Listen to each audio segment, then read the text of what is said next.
Humphries, and welcome to the CU CateCast. Our topic today is somewhat odd, and it is the question of why it is that Catholics like gruesome images. Toward the end of his life, St. John, the beloved disciple, actually was the bishop of at least the spiritual father, I should say, of most of the coastal region of Turkey. And tomorrow we celebrate one of the most bizarre feasts on the entire Roman calendar. It's my birthday, and so I love the feast. And the feast is the boiling of St. John outside the Lateran gates. And so basically you have to think of, they set up this huge turkey fryer, right? They got the big sugar bowl kind of thing. They've got a turkey fryer. They got boiling oil. And they're going to take this sweet little 70-year-old man and hurl him into this giant vat of boiling oil. This is how the Roman emperor decides he's going to sentence to death the last living apostle, John, the beloved disciple.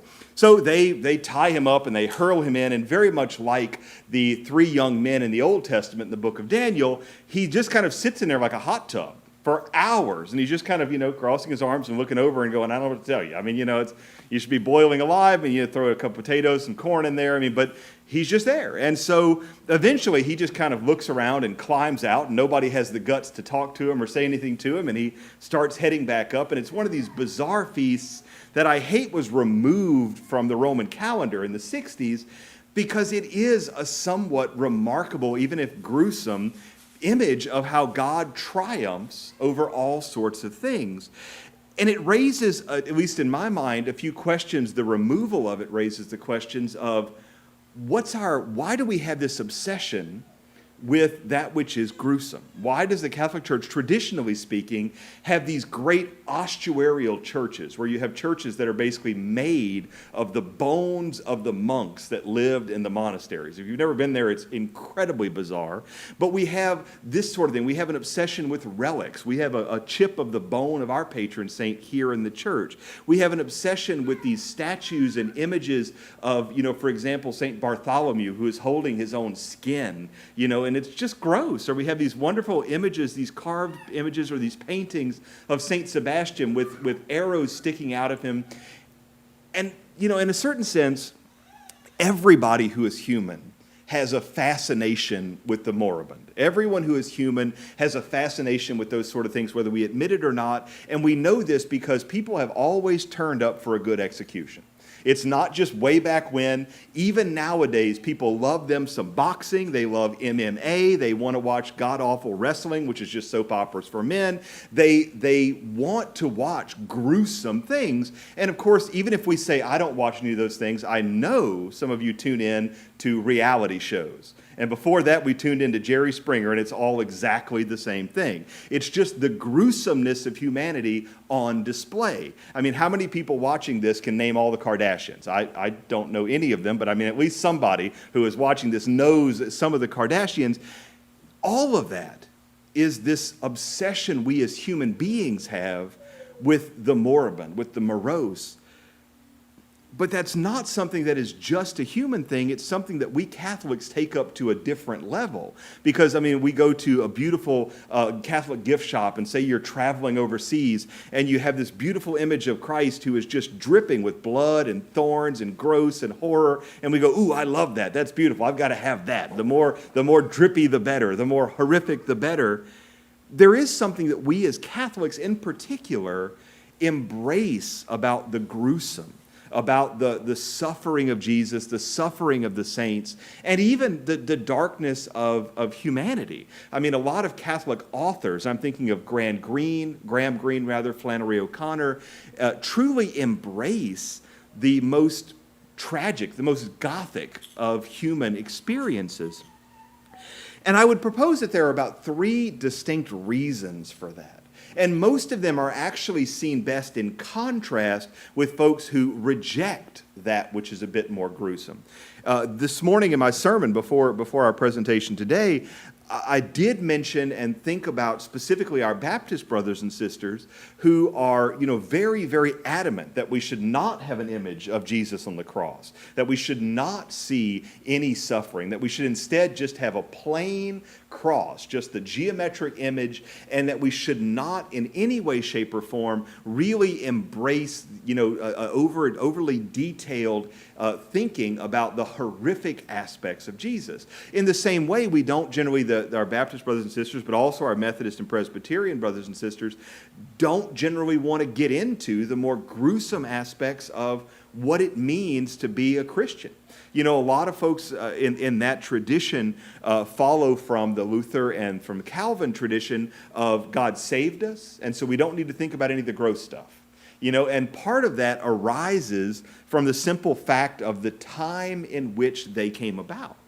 One of the things that is, I think, hard for us to remember, hard for us to be aware of, because so many of us are living in the wealthiest age and the wealthiest place in human history, but it's easy with wealth to become detached from the day-to-day realities of life. I mean, there's a wonderful gag from a television show from 20 years ago called 30 Rock, where there was a character played by Alec Baldwin who was a stereotype of a very wealthy New York CEO. And he's trying to make a point with one of his underlings, and so he's talking about how he needs to go to the grocery store, and he says, so you go to the grocery store, and it's clear he's never been, and he says, and you go to the concierge at the grocery store, and you say, I want a bag of potatoes, and that 10-pound bag of potato costs $400. He has no idea of anything about reality, but that's what wealth does. And in fact, even if we go back to the time in which Martin Luther and John Calvin were doing their thing,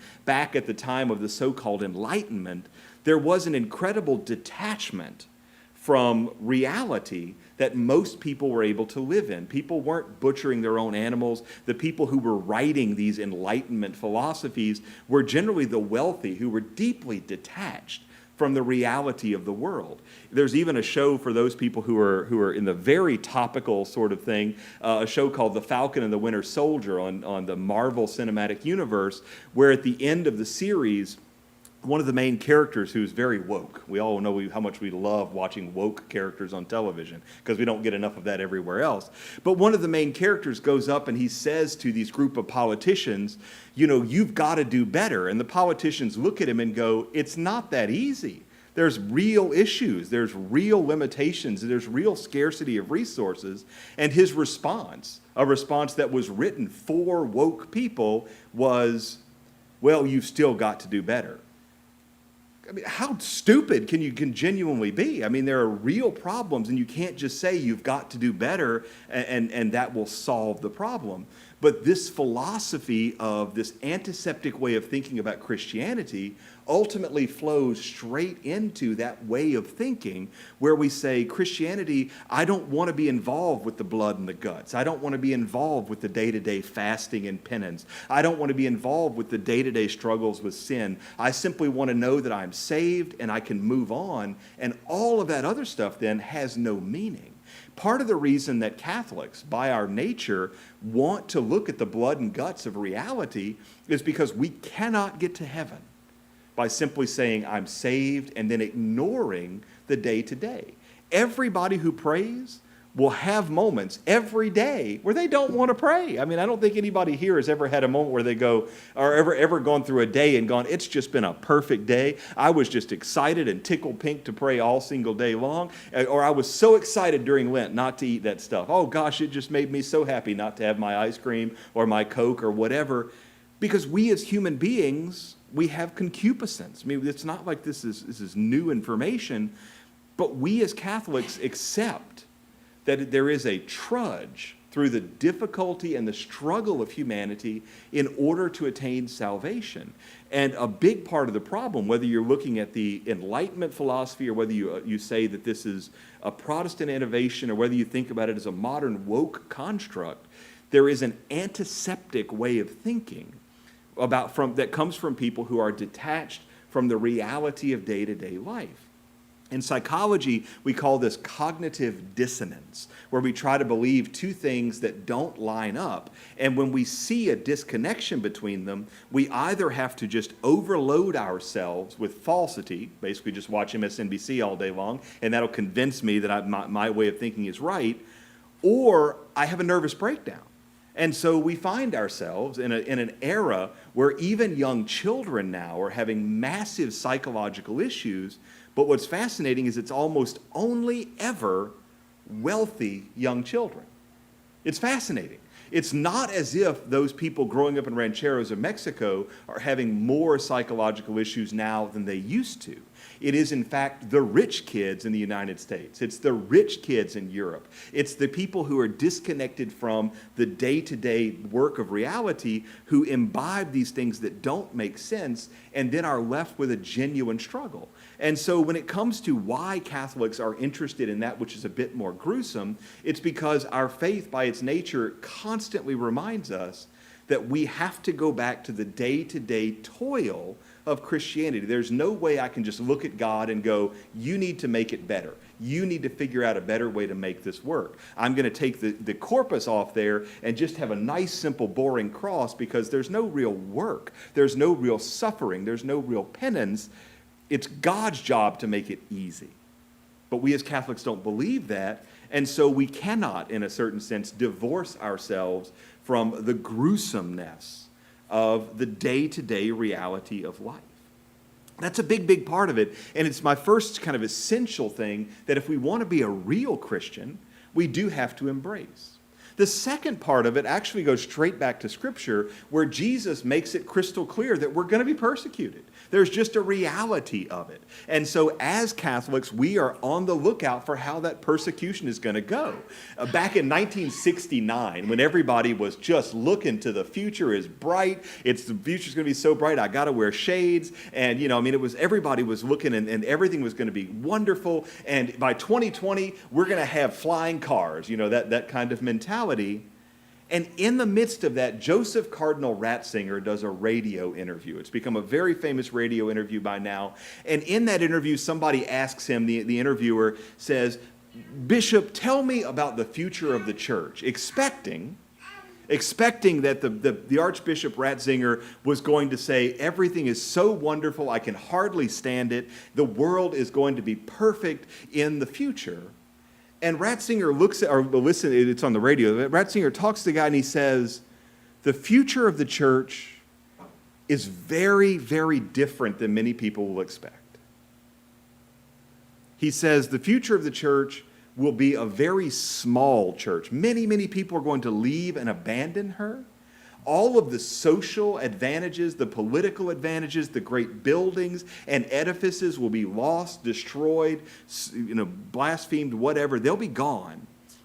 And there will only be a small number of real believers. And that small number of real believers will change the world because the world has not seen a genuinely spiritual church in 1,000 years. Leave it to the Germans to make everybody feel great about what's going on in the world. And the radio interviewer is completely stunned because he had no way to process this lack of unbridled enthusiasm for whatever comes next. But there is a gruesomeness in that honesty. And of course, Bishop Ratzinger went on to become Pope Benedict XVI. And as we look around the church now, it's not at all hard to imagine his prediction becoming truth more quickly than we ever would have expected. In a similar vein, if we don't want to look to the Germans, we can look to Cardinal George, a former Archbishop of Chicago, or Philadelphia, Chicago. One of those. Cardinal George, I should have written that down on my page. Cardinal George was famously asked about, what he thought about the future of the church. And this is an American living in one of the liberal strongholds back in the mid-90s when we thought the universe was moving forward. We're just finishing up the Clinton era. The world is so bright, I've got to wear shades. And Cardinal George says, well, I'll tell you this about the future of the church. I'm going to die in my bed. My successor probably going to die in jail, and his successor probably going to die in the public square. Again, not exactly the most exciting thing you can say about the future is so bright, I've got to wear shades, but there is a truth to that. And we're already starting to see that same kind of reality where you have some Canadian bishops who have been arrested for having the audacity to speak out against homosexuality or to speak out against any of this trans nonsense. It's a remarkable thing.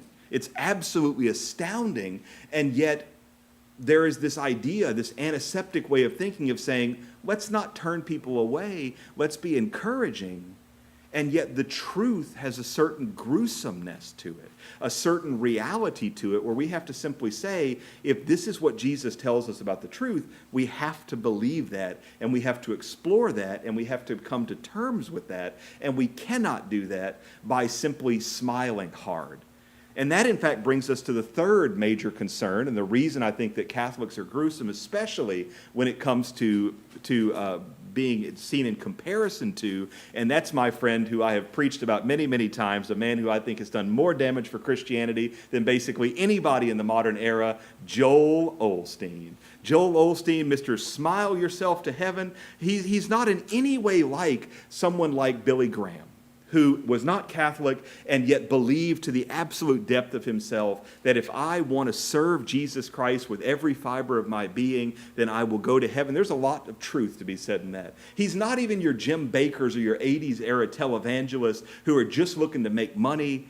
He's telling people that all you have to do is have a positive attitude, and that's enough. It's a fundamentally human, utterly non-Christian version of Christianity. And that silliness, that ridiculousness, that incompatible way of thinking about Christianity. It's basically a remaking of Christianity. It's a pacifist arm of the military. It makes no sense. It's the vegan branch of the meat industry. It's completely absurd. And yet, in contrast to that nonsense, Catholics, by actually believing in Christianity, seem gruesome. And I do think that there is a value for us in that, in simply owning it. Because everybody else in the world right now is pushing that same nonsense. We have the kind of, at the same time that the politicians in the United States are saying everything is evil, everything is racist, the world is terrible, they're also at the same time saying, oh, everything is wonderful, everything is perfect, all we have to do is get along and then we can have a utopia. All we need to do is change a handful of laws and spend more money and everything will be great. We can be like Sweden. We can be like Finland. And you have this wildly dissonant way of thinking, and it's the exact same thing within Christianity. You have this idea of the kind of the Joel Osteen set that say, all I have to do is love Jesus and I'm saved. And then you put that next to a genuine Catholic understanding that says, hey, there is a reality in Christianity. There is a genuineness in Christianity that cannot be summed up by the artificial environments in which we live. And so I think that third component plays a big role in the value that we have to add, but also in simply the reality that we have to own a certain gruesomeness in our faith. And so those three components, I believe, come together to be a worthy thing to think about. We don't like to recognize just how gruesome some parts of our faith are, and yet the more we recognize that, the better for us. Because in reality, or rather I should say, because our faith is reality. It's not a matter of can I pretend and smile it away, or can I pretend as an antiseptic measure because I'm disconnected from reality. It's something that's very, very based in our humanity. And so the more we embrace that, the more we accept that reality, that realness, the better off we are as Christians. And so the next time you go into the Catholic bookstore and you look up and you see the incredibly gruesome, suffering crucifix, with real life, dripping blood features or whatever other, kind of horrific thing might be associated with this crucifix or that one, don't for a second feel embarrassed by that. Don't for a moment think there's something wrong with that, because the closer to reality the aspects of our lives can be, the better off our faith will be. And so if somebody else looks at that and says, that's off-putting, you go, well, thanks be to God. Christianity is off-putting. Penance is off-putting. Hours in prayer is off-putting. Telling the Lord, I don't want to do what you want me to do. I want to do what I want to do, but I'm still going to do what you want me to do, is off-putting, and yet it is ultimately the only way to eternal life.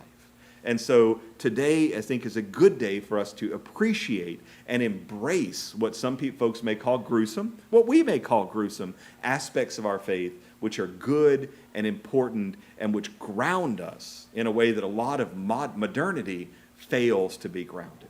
I'm Father Ryan Humphries. This has been the CU CateCast. I hope you have a wonderful, wonderful day.